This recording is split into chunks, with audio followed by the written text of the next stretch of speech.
ఇచ్చాడు. ఎవరిని చేతగానంలో దేవుడు చేయడు. ఏదో ఒక ఫీల్డ్లో, ఏదో ఒక తత్వంలో, ఏదో ఒక పరిస్థితుల్లో దేవుడు నీకంటే ఒక టాలెంట్ ఉంటుంది. అది గుర్తించాలి నువ్వు. ఎవరో వచ్చి ఒరే నీలో ఇది ఉందిరా అని ఎవరో చెప్పడం గుర్తుపెట్టుకో. నీకు నువ్వే గుర్తించాలి. ఆ రోజు నువ్వు అది పట్టుకున్నావో నీ సక్సెస్ ని ఎంజాయ్ చేయడం నువ్వు స్టార్ట్ చేస్తావు. నీకు దేవుడు ఒక టాలెంట్ ఇస్తే దాన్ని నువ్వు నిర్లక్ష్యంగా చేయకు, నేరోగా చూడకు. నువ్వు చేయాల్సింది ఏంటంటే రగుల్చు.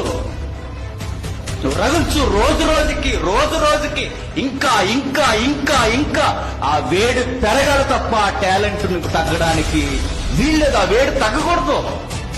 రోజు రోజుకి అరే లాస్ట్ ఇయర్ కన్నా ఈ ఇయర్ ఇంకా బెస్ట్ గా ఉన్నాడు, ఈ ఇయర్ కన్నా నెక్స్ట్ ఇయర్ ఇంకా బెస్ట్ గా ఉంటాడు. ఇంకా ఇంకా అది ఏదైనా దాన్ని మనం రేపాలట. నేను మరలా చెప్తున్నాను, నీకు ఇచ్చిన టాలెంట్ ని చిన్నగా స్పార్క్ నువ్వు పట్టించుకోకపోతే ఆ గాలికి అదేమవుతుందో చెప్పండి. ఎగాదిగా వచ్చిన గాలికి మొత్తం ఆరిపోయి బూడిదిగా ఒక బొగ్గుగా ఎక్కడో దిక్కునికి